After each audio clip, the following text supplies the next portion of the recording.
जोहार दोस्तों, मैं मुकेश बिरुआ। आरक्षण अनुसूचित जाति और जनजाति का संवैधानिक अधिकार है, लेकिन अभी जो खबर आई है वह यह है कि आरक्षण के बावजूद आईआईटी और आईआईएम में 80% से अधिक शिक्षक सामान्य श्रेणी से भरे गए हैं। यह जानकारी सूचना का अधिकार के तहत प्राप्त हुआ है। आईआईटी और आईआईएम सहित लगभग सभी केंद्रीय शैक्षणिक संस्थानों में 27% फैकल्टी पद ओबीसी के लिए, 15% एससी और 7.5% एसटी के लिए आरक्षित होता है। हालांकि सामने आया है कि कम से कम 2 आईआईटी और 3 आईआईएम में 90% से अधिक फैकल्टी पदों पर सामान्य वर्ग के लोग काबिज हैं।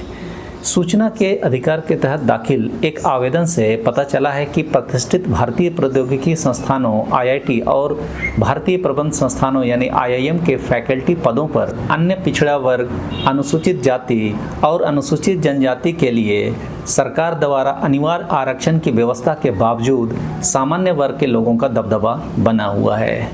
द हिंदू की रिपोर्ट के मुताबिक all India OBC students association के राष्ट्रीय अध्यक्ष गौड़ किरण कुमार द्वारा दिसंबर 2024 में इन संस्थानों से व्यक्तिगत रूप से प्राप्त आरटीआई अनुरोधों के जवाब में ये खुलासा हुआ है कि कम से कम 2 आईआईटी और 3 आईआईएम में 90% से अधिक फैकल्टी पदों पर सामान्य वर्ग के लोगों का कब्जा है। इसके अतिरिक्त 6 आईआईटी और 4 आईआईएम में यह आंकड़ा 80 से 90% के बीच है। आईआईएम इंदौर में 109 में 106 पद यानी 97.2% पद सामान्य श्रेणी के लोगों के पास हैं। दिलचस्प बात यह है कि इंदौर में एससी और एसटी की श्रेणी में कोई अध्यापक भी नहीं है। आईआईएम उदयपुर और आईआईएम लखनऊ में भी 90% से अधिक फैकल्टी सामान्य वर्ग से हैं। ज्ञात हो, फैकल्टी भर्ती में इसी तरह की असमानताओं को लेकर आईआईएम बेंगलुरु में बाकायदा प्रदर्शन भी हो चुका है। इस संस्थान में 85% फैकल्टी सामान्य श्रेणी से हैं। वहीं आरटीआई का जवाब देने वाले 6 आईआईएम में कोई अनुसूचित जाति का फैकल्टी सदस्य नहीं है। आईआईटी मुंबई और आईआईटी खड़गपुर में 700 अध्यापकों में से 90% संख्या सामान्य श्रेणी के अध्यापकों की है, जबकि मंडी, गांधीनगर, कानपुर, गुवाहाटी और दिल्ली आईआईटी में यह आंकड़ा 80-90% का है।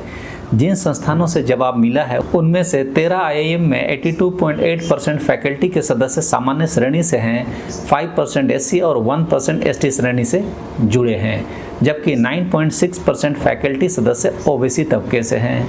बाकी ईडब्ल्यूएस और शारीरिक तौर पर अक्षम लोगों के लिए हैं।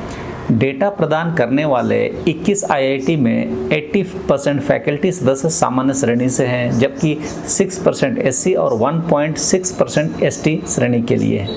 इसके साथ ही इसमें 11.2% ओबीसी कैटेगरी के शिक्षक हैं। बाकी ईडब्ल्यूएस और विकलांग श्रेणी के लिए आरक्षित हैं। हालांकि कुछ आईआईटी और आईआईएम ने आरक्षण नीतियों का बेहतर कार्यान्वयन भी किया है।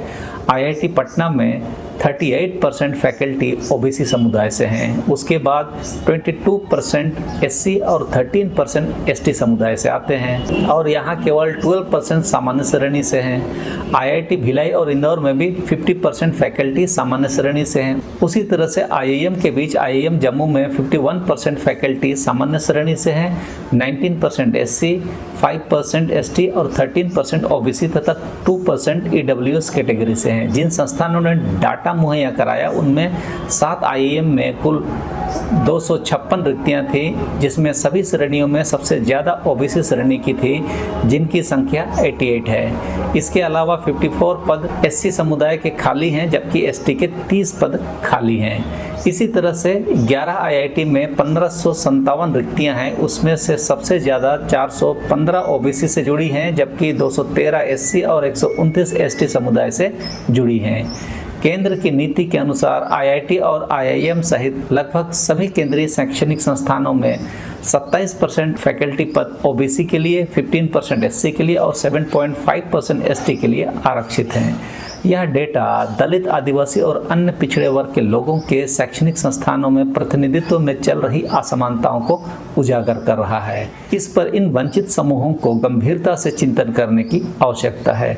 जातिगत जनगणना यदि हो पाती है तो यह और स्पष्ट हो पाएगा कि किसकी कितनी हिस्सेदारी है। इस समय देश में आदिवासियों की जनसंख्या 8.6% है, जबकि भारत सरकार 7.5% का आरक्षण ही दे रही है। आपको यह जानकारी कैसे लगी कमेंट बॉक्स में जरूर बताएं। सबों को धन्यवाद। जोहार।